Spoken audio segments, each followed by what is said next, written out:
Topic है पदार्थों के स्थूल गुण। तो इसमें देखते हैं सबसे पहले कि इसके पदार्थ में जो 3 गुण पाते हैं, आपने देखा होगा गैस, तब ठोस। तो इसी में बात कर रहे हैं आगे। तो आगे देखें सबसे पहले ठोस में। तो ठोस में देखें ये क्या फिजिक्स के आधार पर बात की रही है, अगर केमिस्ट्री होता तो बात अलग हो जाती। तो इसमें केमिस्ट्री के आधार पर देखें तो ठोस में इसमें क्या होगा, प्रत्यास्थ होगी। प्रत्यास्थ मतलब जो जैसे आपने देखा होगा कोई चीज़ जैसे कि प्रत्यास्थ मतलब रबड़ होती है। तो रबड़ ठोस भी होती है लेकिन उसको खींच भी सकते हैं। तो उसमें क्या किसका गुण पाया जाएगा, प्रत्यास्थ का, लेकिन रहती क्या वो ठोस है। इस प्रकार से हम बात करते हैं द्रव। द्रव में जैसे दाब और पृष्ठनाभ, श्यानता, केशकत्व और क्या बचा, प्लवन।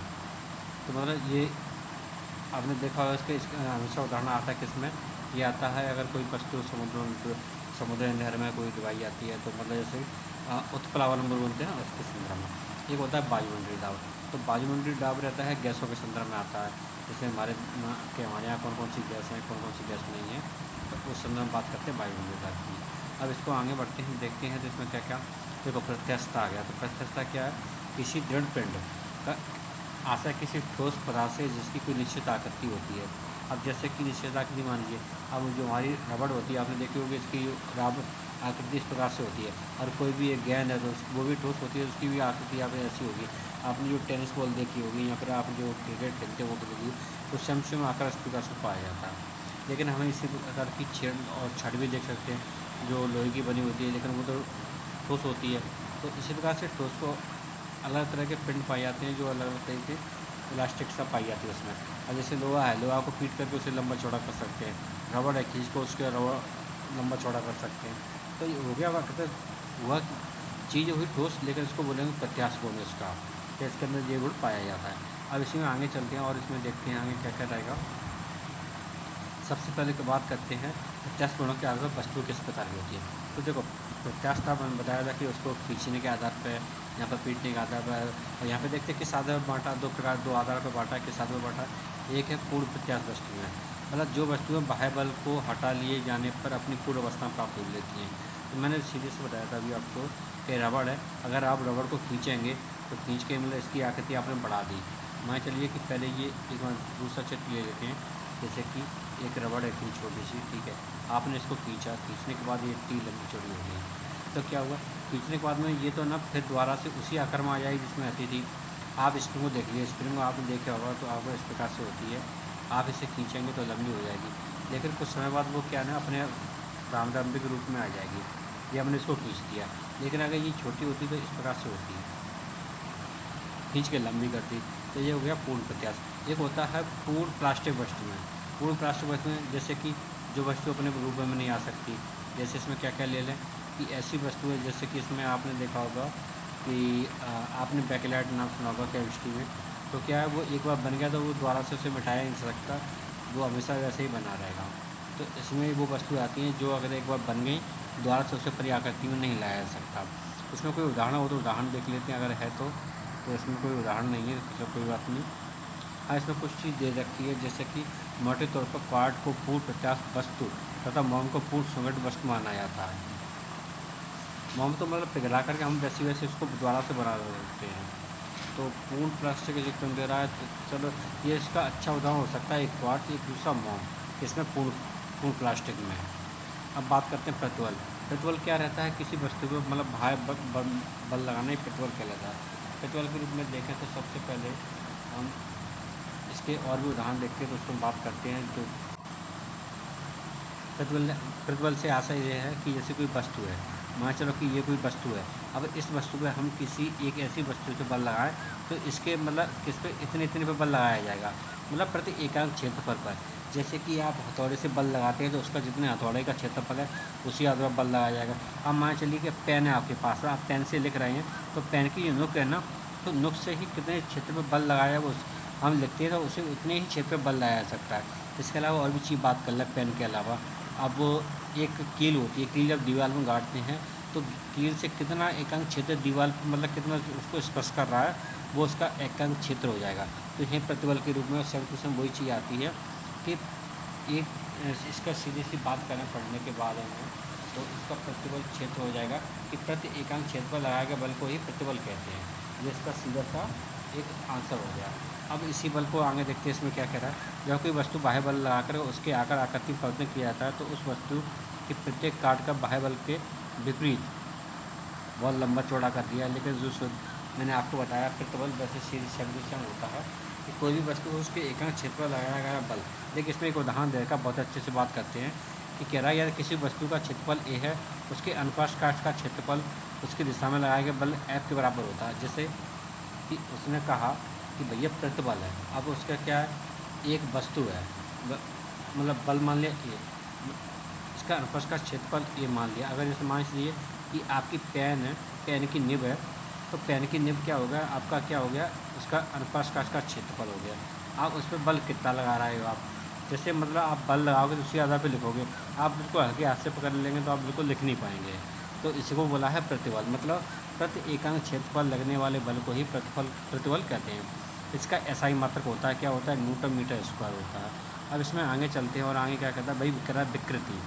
तो विकृति का सीबी से नियम जिससे जानते हैं कि विकृति क्या होता है। विकृति का मतलब होता है किसी तार का जो विरूपक बल लगाने पर उसकी प्रारंभिक लंबाई में प्रति अगर L होती है तो L/L को विकृति कहते हैं। जैसे कि जैसे मान चलिए कि कोई वस्तु है जिसकी लंबाई क्या थी, L थी पहले, ठीक है। अब हमने इस पर बल लगा दिया। जैसे कोई तार है, अगर तार को हम खींचेंगे, पहले तार इतना छोटा था, अब खींचने के बाद इसको और लंबा कर दिया। अब देखो कि इसमें हमने दो तरह से तार को खींचा, खींचने के बाद लंबा कर दिया। तो इसमें क्या रहा कि पहले इसको खींचा हमने, इतना हो, तो इसका मान लें हमें ये L लंबा था, अब हमने इसको खींच के और लंबा कर दिया भैया, तो ये क्या हो गया, स्मॉल l हो गया, लेकिन लंबा हो गया, कितना, इतना लंबा हो गया। अब ये दोनों की जो लंबाई है उसने क्या बोला कि भैया जो स्मॉल तार खींचा हमने और जो खींचने के बाद में जो पहले से था वो इतना है, तो ये क्या हुआ, इसकी विकृति। तो कह रहा है भैया कि विकृति क्या चीज़ होती है, जो पहले से था उसको और बढ़ा दिया, वही उसकी विकृति हो गई। तो वही कह रहा है यहाँ पे। और इसका कोई मात्रक नहीं होता विकृति का, मतलब विकृति में सीधी सी बात है। अगर जैसे कि हम सोने चांदी वस्तुओं के बारे में बात करें तो उसमें भी क्या होता है, पीट करके उससे बढ़ा देते हैं। यहाँ पे तार के बारे में बता रहा है, अगर कोई डोरी भी होती है तो उससे भी खींच के बड़ा कर देते हैं। तो ये हो गई विकृति। अब बात करते हैं उत्तर नियम के बारे में। तो उत्तर नियम क्या आता है, प्रत्यास्थ वस्तुओं के लिए आता है, मतलब जिन वस्तुओं को खींच सकते हैं उनके बारे में। तो इसमें बात करते हैं इसमें क्या दे रखा है उत्तर नियम के बारे में। तो सबसे पहले जो वैज्ञानिक थे उन्होंने, तो वो कहते हैं कि भैया किसी वस्तु की विकृति अधिक नहीं होती। कैसे नहीं होती, तो देखो हम इसको समझते हैं किस प्रकार से कि प्रत्यास्थ वस्तुओं की कुछ जो प्रत्यास्थ वस्तु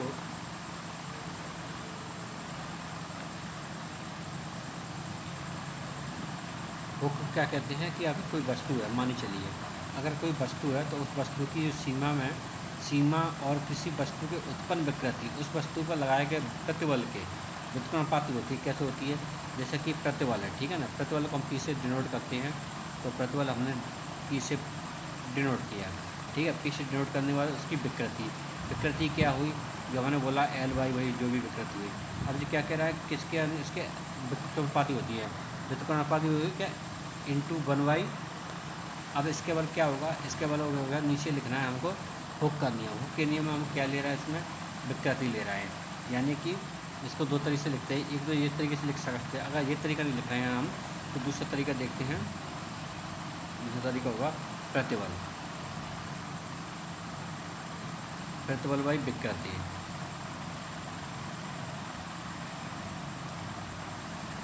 ये इसकी विकृति हो गई, तो ये होता है। तो इसी को क्या बोलते हैं, ये बोलते हैं, ये मतलब ये बराबर क्या हो गया, हुक का नियम। तो ई यहाँ पे क्या नियतांक हो गया, और ये नियतांक का मतलब क्या होता है, एक प्रत्यास्थ गुणांक होता है, इसको गुणांक बोलते हैं। तो ये हमारे लिए काम का, और इसका एक ऐसा ही मात्रक होता है, इसका न्यूटन प्रति मीटर स्क्वायर बोलते हैं। अब जैसे जो न्यूटन मीटर स्क्वायर होता है उसे पास्कल बोलते हैं। अगर क्वेश्चन ये पूछा जाएगा भैया इसका जो न्यूटन मात्रक होता है तो उसे क्या बोला जाता है, उसको वही पास्कल बोला जाता है। उसको ये क्वेश्चन सबसे ज़्यादा रहेगा। अब आगे चलते इसमें देखते हैं आगे क्या कहता है। देखो ये इसका सूत्र बताया था मैंने अभी सेम टू सेम कि E बराबर जो कि प्रतिबल है और इसकी विकृति। प्रतिबल किसी एक क्षेत्र पर लगाया जाए बल होता है, विकृति जो उसमें बदलाव होता है उसमें ही वही होकर नियम के बताया। अब कहता है सरफेस टेंशन या फिर बोले पृष्ठ तनाव। आपने देखा होगा अक्सर बरसात में, जब बरसात होती है तो बरसात के समय क्या रहता है, पानी भर जाता है गड्ढों में।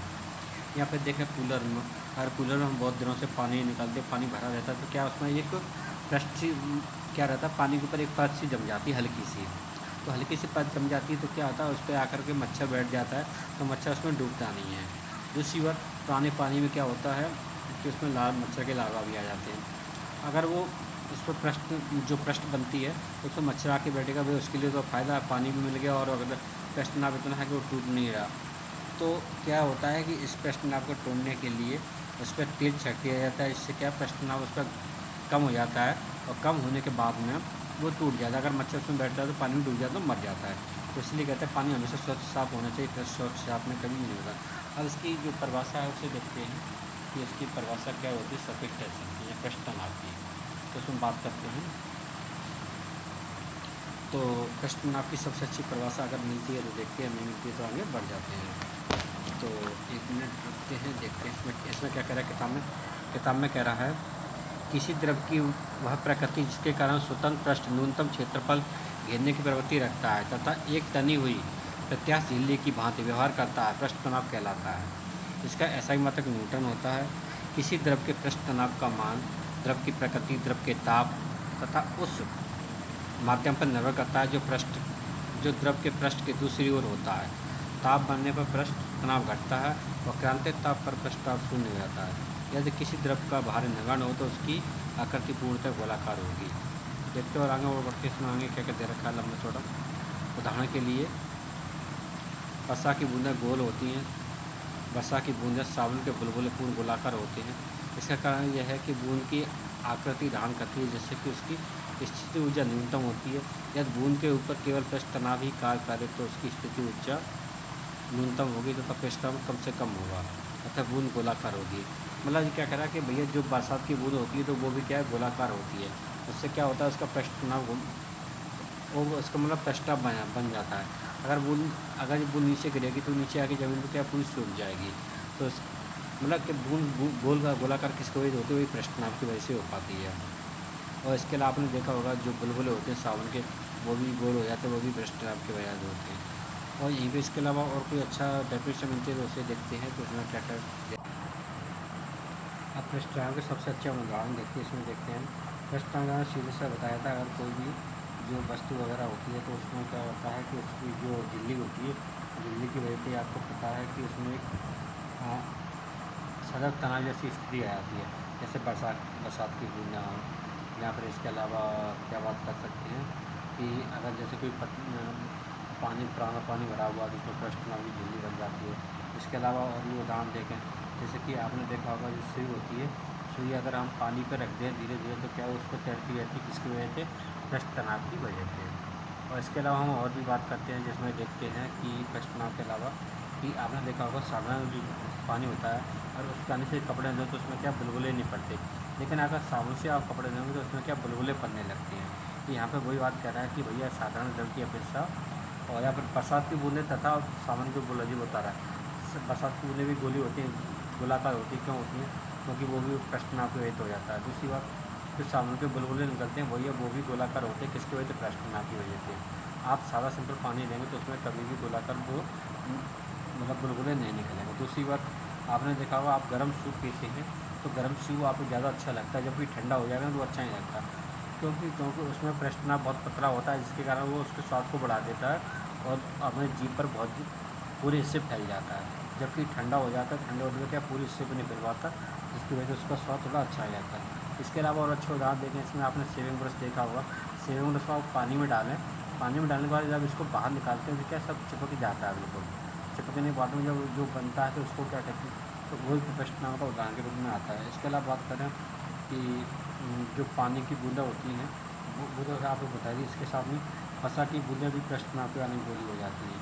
और इसके अलावा आपने जो फुहारे देखे होंगे तो फुहारे में भी जो कहते हैं बूंदें निकलती हैं तो उसमें भी कहते हैं 70% वही उदाहरण रहता है पृष्ठ तनाव की वजह से।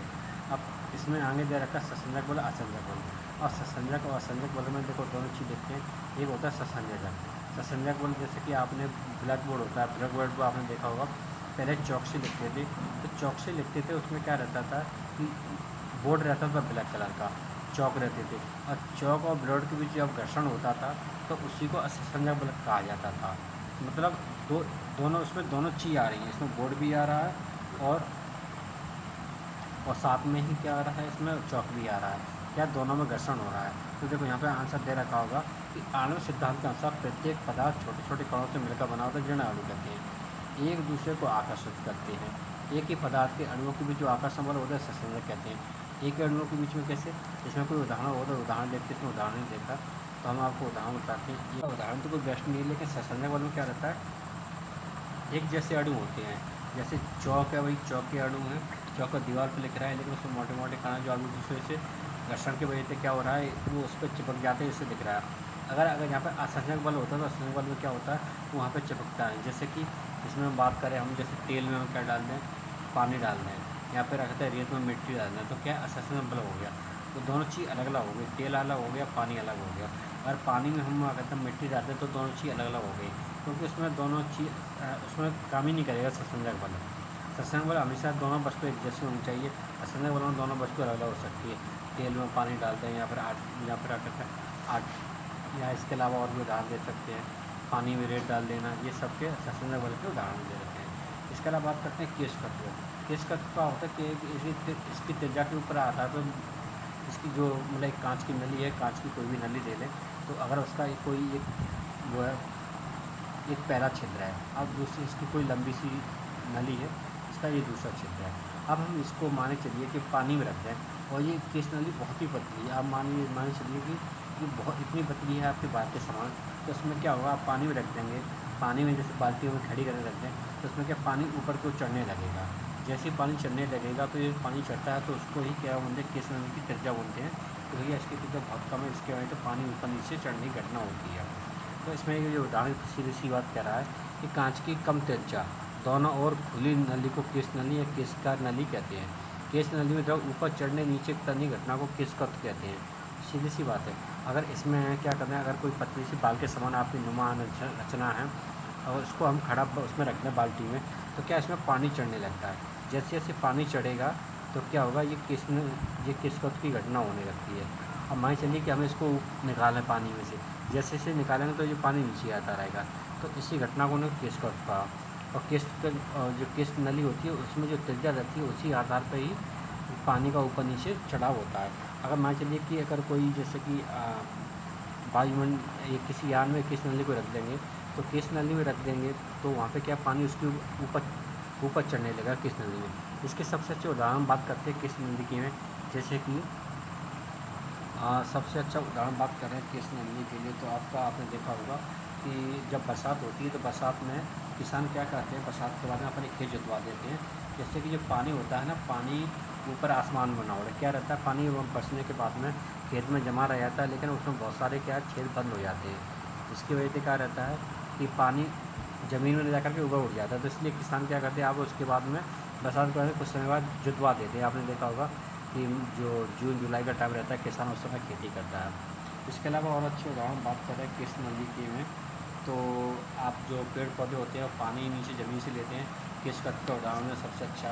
इसके अलावा बात करें, पहले आपने देखा होगा गांव में दीपक रहते थे, आज भी दीपक जलाते हैं दीपावली पे, जो जलते हैं और जलने के बाद में जो दीवला रहता है, जो उसमें से जो तेल आता है उनके पास में, वो केश तत्व सिद्धांत के आधार पर आता है। ये इसमें मतलब बाती जल रही है, बाती जलने के बाद यहाँ पे तेल आएगा, तो तेल उसी आधार पर आएगा केश तत्व सिद्धांत के आधार पर। जैसे कि दीवला बनाते छोटा सा हम बना नहीं पा रहे, ये बन गया, इसमें एक बाती लगा दें तो उसी जलने लगता है। और इसके अलावा आप बात करना स्टोव रहते थे पहले, वो भी केश नली के आधार पर ही काम चलता था। और इसके अलावा कोई और अच्छे उदाहरण जैसे लालटेन, मोमबत्ती, आजकल ये केश नली की है उदाहरण सबसे अच्छी है। इसके अलावा आप देखिए कि आप जब नहाने के बाद में बाथरूम से निकलें और आप अपने शरीर को तौलिए से पहुँचें, तो पूरा शरीर का जो पानी होता है तौलिए से कुछ जाता है। या पानी कहीं फैल गया, पानी फैल गया तो आप किसी कपड़े को डाल देंगे तो सब पूरा कपड़ा उससे भीग जाएगा। या फिर आप ऐसा करें, जैसे कोई पेन या कोई चीज़, जैसे कि आपने कोई सूखी वस्तु के ऊपर आपने कोई गीले कपड़ा रख दिया, तो क्या होगा, गीला कपड़ा पूरा धीरे धीरे भीग जाएगा पानी से।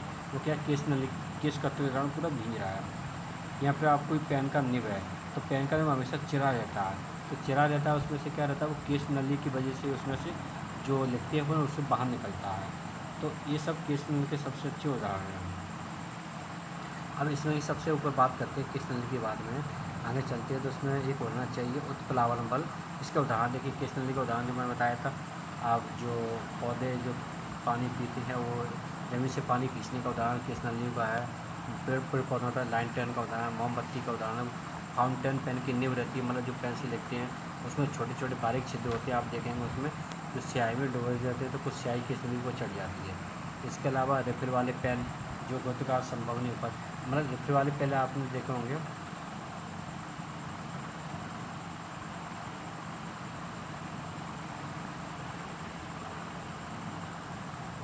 इसके अलावा आगे देखिए स्याही सोखते समय कार, मतलब अगर स्याही जैसे बाहर निकल जाती है तो बाहर निकलने के बाद में क्या होता है, आप रिसीव पहुँचेंगे तो वो भी केसकट को उदाहरण के अंतर्गत आता है। इसके बाद श्यानता, और श्यानता क्या रहती है कि किसी वस्तु की मतलब कोई भी चीज़ की फैलाव रहता है। कैसे बात करें, आपने जैसे शहद देखा होगा तो शहद क्या होता है कि शहद बहुत ही कम फैलता है, मतलब वो क्या है अपने फैलाव का विरोध करता है। आप देखिए शहद को फैलाएंगे तो क्या है वो कम से कम फैलेगा, अगर वहीं पानी फैलाएंगे तो पानी पूरे, जैसे आप मान चलिए कोई एक थाली लें, थाली में आपने शहद डाला या फिर शहद के समान एक चाशनी ली, चाशनी बना ली बिल्कुल शहद जैसी, आप उसको डालेंगे तो वो क्या है अपने फैलने का बहुत ही ज़्यादा विरोध करेगा, तो कम से कम उसमें स्थान घेरेगा। वहीं आप पानी लेंगे तो पूरी थाली में बन जाएगा। तो वही कहता है कि भाई श्यानता क्या होती है कि वो क्या है अपने क्षेत्र का मतलब विरोध करती है, वो जो दूर फैलना नहीं चाहती, वो वहीं उसी जगह स्थिर रहना चाहती है। तो भैया हम शांति को, अगर हम शांता को बढ़ाना चाहें तो उसके लिए क्या करें, अगर जैसे मान चलिए आप वही शांता को बढ़ाना चाहते हैं तो आपने चाशनी देखी होगी, चाशनी जब गाढ़ी हो जाती है तो क्या वो फैलती नहीं, वहीं वहीं जमा हो जाती है, और उसको गर्म करेंगे तो क्या चारों तरफ फैल जाएगी। तो वही कहते हैं भैया ये ताप की वजह से पूरी तरफ फैल जाती है। लेकिन अब इसका ऐसा ही मात्रा पूछा जाता है तो इसका ऐसा ही मात्रा बहुत इंपॉर्टेंट है, तो आप देख लीजिएगा ऐसा ही मात्रा इसमें दे रखा होगा। इसका प्लाज होता है ऐसा ही मात्रा, इसमें और भी अगर आप अच्छे से पढ़ेंगे तो बहुत बढ़िया तरह से समझ में आएगा। देखो इसमें बहुत सारे उदाहरण दे रखे हैं इसके लिए, श्यानता के लिए, जैसे गाढ़े गैसीय शहद, गाढ़े द्रव, पतले द्रव शीघ्र ठहर जाते हैं। तो मतलब ये कह रहा है कि जो गाढ़े द्रव होते फैलते नहीं है, लेकिन जो पतले द्रव होते पूरी उसमें फैल जाते हैं। लेकिन इसका एक ऐसा ही मात्रक होता है, तो ऐसा ही मात्रक इसमें देखते हैं किसका, श्यानता का। तो श्यानता का ऐसा ही मात्रक बोलते हैं, इसको बोलते हैं कॉइल जी।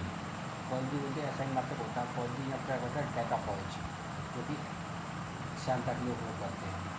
और सीधी बात करते हैं, एक तरल होता है ना उसकी श्यानता हमेशा शून्य होती है, मतलब कोई भी तरल हो उसकी श्यानता रहेगी वो हमेशा शून्य मानी जाती है, वो कभी भी ज़्यादा नहीं मानी जाती है। अब इसमें एक दाब आ गया, तो दाब के बारे में हम पढ़ते हैं। श्यानता अपना हो गया तो दाब कहते हैं कि प्रति एकांक क्षेत्र पर लगने वाले बल को दाब कहते हैं। जैसे वहाँ पर प्रतिबल पढ़ाया था सेम, तो उसमें भी दे रखा था प्रति एकांक क्षेत्र पर लगने वाले बल को प्रकार प्रतिबल कहते हैं। तो वहाँ पे क्या था, जब लिखते हैं कोई पेन को यहाँ पर किसी एक कील को ठोकना दीवार में तो उसी का क्षेत्र क्या था तो बात करते हैं। अब इसको दाब का सूत्र दे रखा है, दाब बराबर होता है बल इंटू क्षेत्रफल। अब इसका ऐसा ही मात्रक पूछा जाता है दाब का, तो ऐसा ही मात्रक होता है न्यूटन इंटू मीटर स्क्वायर। इसके बाद बात करते हैं किसी द्रव के बिंदु पर दाब की गहराई, तो उसके गहराई के लिए सूत्र दे रखा है, दाब की गहराई को किसी द्रव में दाब की जो गहराई होगी उसके लिए क्या दे रखा है पी, और दूसरा बात करते हैं पी बराबर एच इंटू डी इंटू जी। जी यहाँ घनत्व हो जाएगा, डी इंटू घनत्व हो जाएगा, और एच की गहराई हो जाएगी। तो इसमें देख लेते हैं डी घनत्व हो गया, एच गहराई हो गई। अब उत्प्लावन, उत्प्लावन क्या रहता है कि ये एक आभासी मान रहता है, जैसे कि हम बात करें एक होता है अपथ्रस्ट। अपथ्रस्ट मतलब ये हमेशा उपयोग किया जाता है, जैसे आपने देखे होंगे रॉकेट वगैरह उड़ाया तो उसमें अपथ्रस्ट उपयोग करते हैं। लेकिन यहाँ बात करिए उत्प्लावन बल का। अब जैसे इसमें बात करें जैसे कैसे कि अगर कोई नाव है तो नाव क्या होता है कि अगर कोई वो नदी से जा रही है और नदी से जाने के बाद में जैसे ही समुद्र में पहुँचेगी तो थोड़ी सी ऊपर उठ जाती है, तो क्या है वो इसका उत्प्लावन बल होता है। या फिर इसमें कोई बात वो किसी बार इसी संदर्भ बात होती है।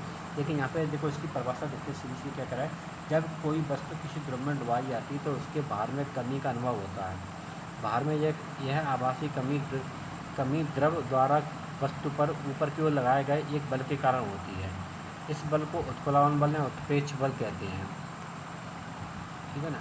आप कैसे इसे समझते हैं, नहीं आक्रमणी सिद्धांत है उसमें कहते हैं, जैसे कि मान चलिए कि हम जैसे कोई नाव है तो हम नाव बनाकर पानी में डालेंगे, तो पानी में डाला मान चलिए ये नाव की आकृति है इस प्रकार की। अब इसको हम पानी में डालेंगे तो क्या पानी में ये इतनी जगह इसको यहाँ पे नीचे वाली ये इतनी जगह मोटी कर दें। अब क्या है इतनी जगह पे क्या पानी यहाँ से हटाएगा, तो हटाएगा तो क्या होगा पानी इधर उधर चला जाएगा, तो पानी उधर उधर जाएगा तो पानी क्या है इसके बराबर आएगा नीचे वाले हिस्से के। जैसे कि इसको दोबारा से बात करते हैं, जैसे कि एक हमने नाप बनाई किस तरीके से, ये इस तरीके से एक नाप बनाते हैं, इसको ऊपर कर दिया। आज मान चलो कि ये वाला हिस्सा पूरा ठोस है, और ठोस है क्या, यहाँ से पानी हटेगा, तो पानी हटेगा तो क्या हुआ, इसके बराबर आ जाएगा ये वाली यहाँ तक, इस बात के बराबर। तो वही कह रहा कि भाई अगर कोई भी वस्तु पानी में डुबाई जाती है, डुबाने के बाद में जो वस्तु द्वारा हटाया गया है ना, तो उसके बराबर हो जाता है। आपने देखा होगा कब जब भी आपने पानी के जहाज देखे होंगे, थोड़ा हमेशा पानी में डूबे रहते हैं, और कितने डूबे रहते हैं, उनके द्वारा जितना पानी हटाया जाता है उतने ही डूबे रहते हैं उसमें। तो वही कह रहा है जो और उत्प्लावन बल रहता है वही रहता है। अब देखिए आर्किमिडीज सिद्धांत कहता है जब किसी वस्तु को पूर्ण द्रव में आंशिक रूप से डुबोई जाती है तो उसके भार में कमी प्रतीत होती है। भार में यह कमी आभासी वस्तु द्वारा हटाया गया भार के बराबर होती है। तो मैं वही बता रहा था, अगर पानी में आप कोई भी चीज़ डालेंगे तो वो डालने के बाद में जितनी डूबी है ना, वहाँ से उतना ही पानी हट जाता है, उसी को कहते हैं उत्प्लावन बल। ठीक है ना। अब इसमें आगे देखते हैं, आगे क्या दे रखा है।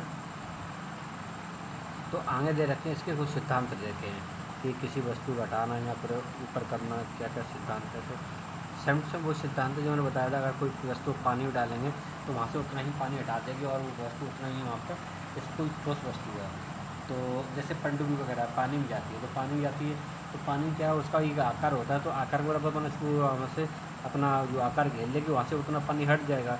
लेकिन पानी हटने के बाद में रहेगा तो वहीं पर उसी जगह, मतलब समुद्र में रहेगा, लेकिन वो पानी आकार के बराबर उस जगह घेर लेगी।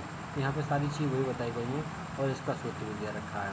और इसके अलावा इसमें उत्प्लावन बल का अगर कोई उदाहरण देखे, अगर कोई अच्छा उदाहरण मिलता है तो उत्प्लावन बल में कोई सबसे अच्छा उदाहरण आपने देखा होगा कि जैसे कि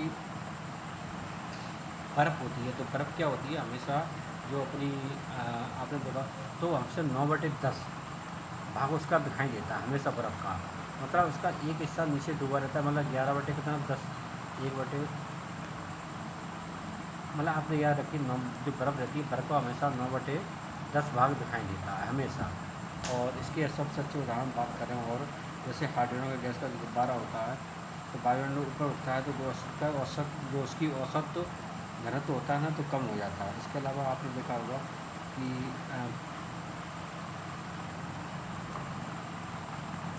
जैसे आपने देखा होगा अगर कोई लोहे का टुकड़ा होता है, उसे पानी में डाल रहे हैं तो पानी में डूब जाएगा कील वगैरह, लेकिन उसी के हम क्या नाव बना लेते हैं या जहाज बना लेते हैं, वो नहीं डूबता। क्यों?